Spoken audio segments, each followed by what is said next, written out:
Hello guys, today I will discuss about the Henry's law.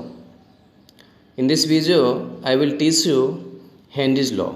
तो आज हम आपको इस वीडियो में हेनरीज लॉ के बारे में बताऊंगा, ठीक है। तो देखिए, अगर आपको क्वेश्चन आता है कि व्हाट इज़ हेनरी लॉ, ठीक है, हेनरी लॉ क्या होता है, एक्सप्लेन विद एग्जाम्पल, ठीक है, एंड रिप्रेजेंट मैथमेटिकली, यानी आपको हेनरी लॉ क्या होता है वर्णन करिए उदाहरण सहित, या और इसको मैथमेटिकली कैसे रिप्रेजेंट करते हैं। तो देखिए आप आगे देखिए, according to Henry's law, Henry law is a gas law. Henry law क्या है? एक गैस लॉ है, ठीक है। तो हेनरी लॉ जो होता है क्या है? एक गैस लॉ है। और हेनरी लॉ जो है क्या है? एक गैस लॉ है आपको। तो जैसे कहते हैं अकॉर्डिंग टू दिस लॉ कि विच यानी कि a gas law which state that at the amount of gas that is dissolved in liquid is directly proportional to the pressure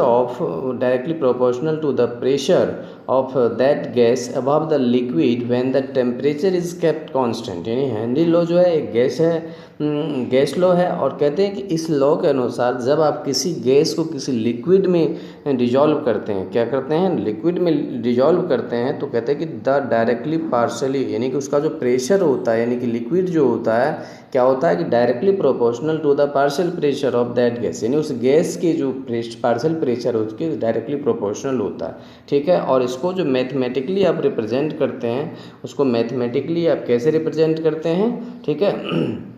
तो मैथमेटिकली जो आप रिप्रेजेंट करते हैं उसको, ठीक है, तो मैथमेटिकली देखिए उसको हम इस तरीके से रिप्रेजेंट के पी प्रोपोर्शनल सी। और इस प्रोपोर्शनलिटी को हटाने के लिए क्या करते हैं कि के एच लगा देते हैं। तो इसको क्या बोलते हैं? जो के एच है इसको हम बोलते हैं, ठीक है, Henry's constant, Henry law's constant. क्या कहते हैं इसे? Henry law's constant. देखिए वेयर पी क्या होता है? P denoted the partial pressure. P जो होता है आपको क्या होता है?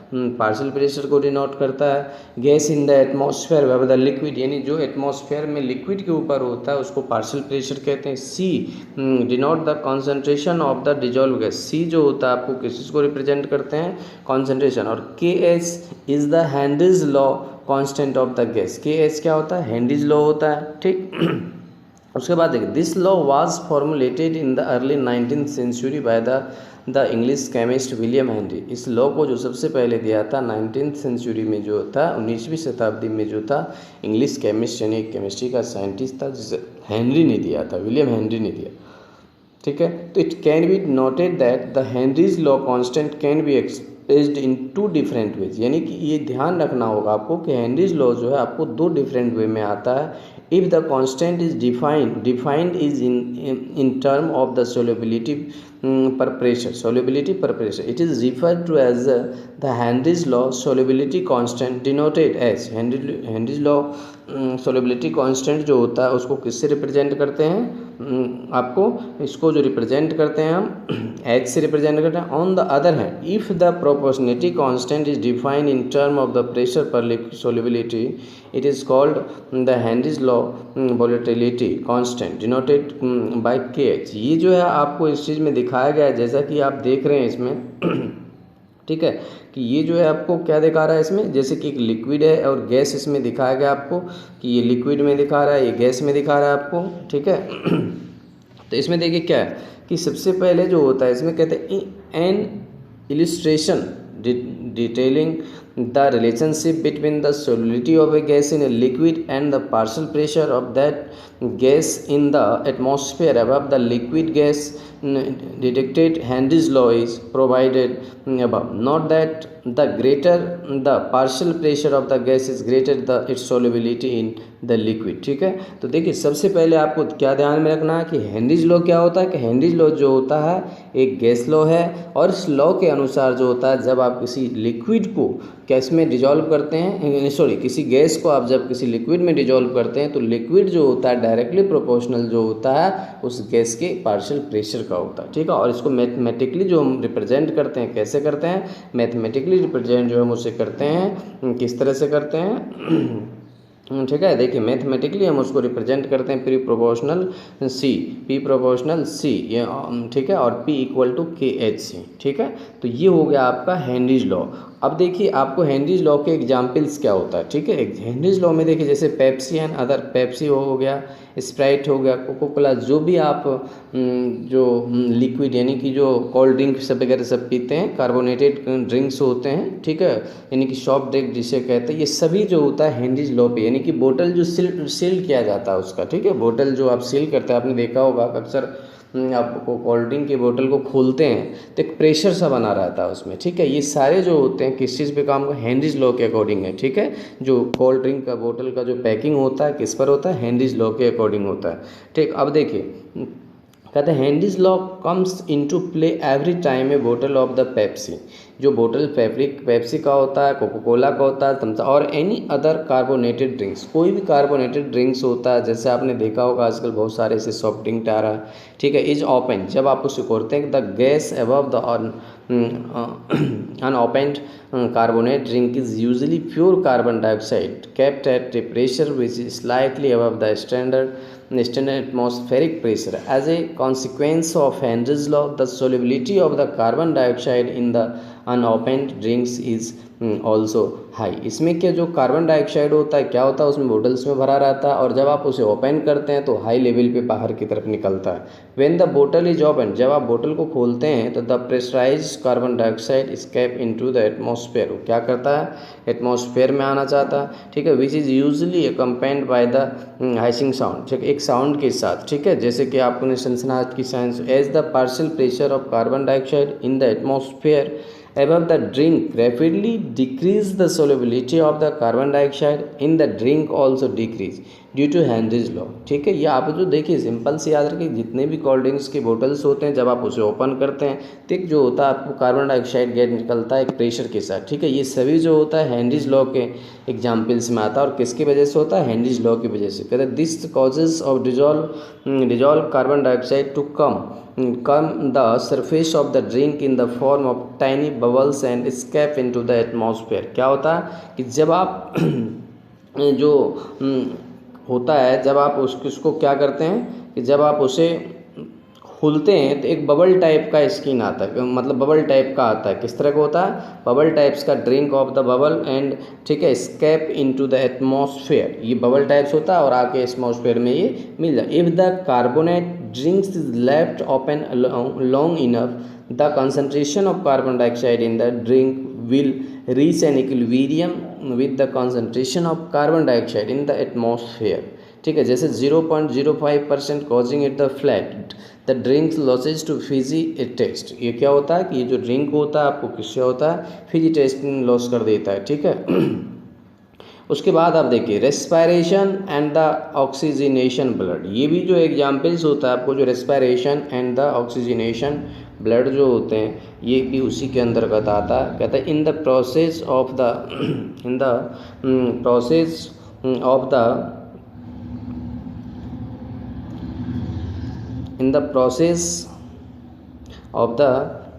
क्या कहते हैं, in the process of the respiration inhalation is accompanied by an increase in the partial pressure of oxygen in the alveoli, ठीक है। when deoxygenated blood interact with the oxygen rich air in the, ठीक है, alveoli, the following gases exchange take place as a consequence of Henry's law, ठीक है। देखिए इसमें कहते हैं कि since the partial pressure of oxygen in the alveoli is the high and the amount of dissolved oxygen in the oxygenated blood is low, oxygen flow from the alveoli into the deoxygenated blood, the partial pressure of carbon dioxide in the alveoli is very low। ये जो partial pressure होता है इसका very low होता है, consequence approximately since the concentration of dissolved in the deoxygenated blood is very high, the gas move from the blood into the alveoli, this carbon dioxide expelled from the body by inhalation, ठीक है। this the Henry's law plays an integral role in the respiration of the many organisms। जो Henry's law है आपको blood circulation, blood respiration से, ठीक है, blood जैसे कि आपको बताया respiration and oxygenation of blood, यानी कि ऑक्सीजनेशन ब्लड ऑक्सीजन जो ब्लड के द्वारा आपके शरीर में एक जगह से दूसरी जगह जाता है उसमें भी हेनरीज लॉ हेल्प करते हैं, उसके अकॉर्डिंग होता है। रेस्पिरेशन यानी कि श्वसन प्रक्रिया में भी हेनरीज लॉ के आप यूज़ करते हैं। उसके बाद देखिए कहते हैं कि factor affecting the Henry's law constant, ऐसे कौन सी फैक्टर है जो हेनरीज लॉ को इफेक्टेड करते हैं। The value of the Henry's law constant of A gas is depend on the values following factor. कहते हैं कि देखिए मेन जो होता है हेनरीज कांस्टेंट होता है, उसका जो वैल्यू होता है ये सबसे ज़्यादा प्रभावित करता है हेनरीज लॉ को। ठीक है, कहते हैं the nature of the gas, पहला तो हो गया नेचर उसका कांस्टेंट वैल्यू का। उसके बाद है नेचर ऑफ द गैस, यानी गैस का नेचर कैसा है, गैस किस तरह का। दूसरा है the nature of the solvent, यानी सॉल्वेंट कैसा है, सॉल्वेंट का नेचर क्या है। टेम्परेचर एंड प्रेशर, क्या होता है, टेम्परेचर एंड प्रेशर। ये सब चीज़ें जो होता है, जैसे आपसे क्वेश्चन आता है कि write the factor affecting of the Henry's law, तो आपको बताना है कि the nature of the gas, the nature of the solvent, temperature and pressure, ये तमाम चीज़ें जो होते हैं, ठीक है, ये क्या करता है, हेनरीज लॉ को इफेक्टिव करता है। ठीक है, हेनरीज लॉ कांस्टेंट को इफेक्टिव करता है। Therefore the different gases have different Henrys law constant is different solvent it is graphically below. ठीक है, तो नीचे देखिए उसके बाद क्या होता है, ये जो ग्राफिकली ग्राफ में देखिए आप, जैसे ऑक्सीजन है, नाइट्रोजन है, हीलियम गैस है, ऊपर की ओर जाता है तो सोल्युबिलिटी, नीचे प्रेशर दिखा है। Different gases have different Henrys law constant, जैसे ठीक है जितने अलग अलग गैस होता है तो उसके लिए अलग अलग हेनरीज लॉ का कांस्टेंट भी होता है। जैसे ऑक्सीजन के लिए अलग होगा आपको, नाइट्रोजन के लिए अलग होगा, हीलियम के लिए अलग होता है। ठीक है, तो ये क्या होगा आपको फैक्टर पे। दूसरा होता है, अगर आपसे क्वेश्चन आता है कि write the limitation of Henry's law, तो देखिए लिमिटेशन ऑफ हेनरीज लॉ क्या होता है, factor affecting of Henry law constant आपने देखा, व्हाट इज हेनरी लॉ क्या होता है देखा। अब आप नेक्स्ट में देखिए लिमिटेशन ऑफ हेनरीज लॉ, तो लिमिटेशन में देखिए क्या होता है, this law is only applicable when the molecules of the system are in a state of equilibrium. जो हेनरीज लॉ वहीं पर मतलब एप्लीकेबल है जहाँ पर जो सिस्टम किस में होना चाहिए, इक्विलिब्रियम सिस्टम में होना चाहिए, यानी कि कोई भी मॉलिक्यूल्स जो जितने भी मॉलिक्यूल्स जो किस में होना चाहिए, इक्विलिब्रियम सिस्टम में होगा, तभी ये एप्लीकेबल होगा, अन्यथा ये एप्लीकेबल नहीं होगा। Henry's law does not hold true when gases are placed under extremely high pressure, यानी कि हेनरीज लॉ जो होता है सही चीज़ है, आपको गैस के बारे में नहीं बताएगा जब तक ये कब, जब ये तक कि ये हाई प्रेशर के अंडर रहता है तब ये नहीं बताता, और ये सही नहीं होता। This law is not applicable when the gas and the solution participate in chemical reaction with each other, यानी ये जो गैस लॉ, ये जो हेनरीज लॉ होता है एप्लीकेबल नहीं होता है when the gas and the solution participate in chemical reaction, जब गैस जो होता है, गैस एंड द सॉल्यूशन किस में करता है, केमिकल रिएक्शन में पार्टिसिपेट करता है विच अदर, किसी दूसरे के साथ, तो इस कंडीशन में जो होता है आपको हेनरीज लॉ जो होते हैं वो एप्लीकेबल नहीं होता है। ठीक है, तो नेक्स्ट अब देखिए आप solve example on Henry's law, कुछ एग्जाम्पल्स आपको हेनरीज लॉ पर देखिए, जैसे क्वेश्चन आता है calculate the solubility of gases when oxygen in water at temperature of 293 kelvin when the partial pressure exerted by oxygen is इतना बार given in the limitation as per Henry's law, जैसे आपको दिखाया गया इसमें calculate the solubility of gases oxygen in water at a temperature, इसमें क्या find करना आपको, सोल्युबिलिटी। तो सबसे पहले देखिए as per Henry's law, as per जो हेनरीज लॉ दिखाया गया है इसमें, ठीक है, तो देखिए सबसे पहले आप देखेंगे इसमें कि हेनरीज लॉ देखिए ये होगा, तो सबसे पहले आपको जो है यहाँ से देखिए आप,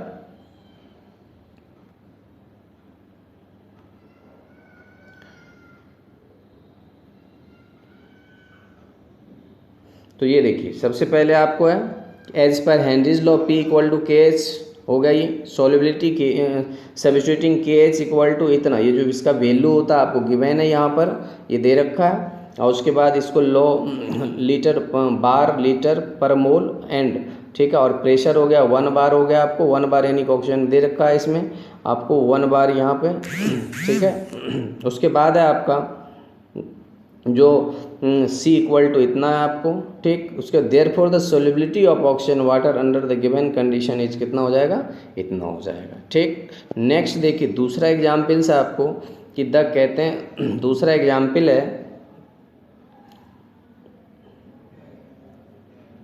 जो the value of KH4 carbon dioxide at a temperature of 293 kelvin is इतना atmosphere litre per mole. At what partial pressure would the gas have a solubility in water is इतना। तो देखिए सब्स्टिट्यूटिंग द गिवन वैल्यूज, जैसे ये है आपको और C equal to इतना है आपको इतना हेनरीज लॉ, तो P इक्वल टू इतना, जब आप इस वैल्यू को रखिएगा उसमें तो आपको ये इतना आ जाएगा।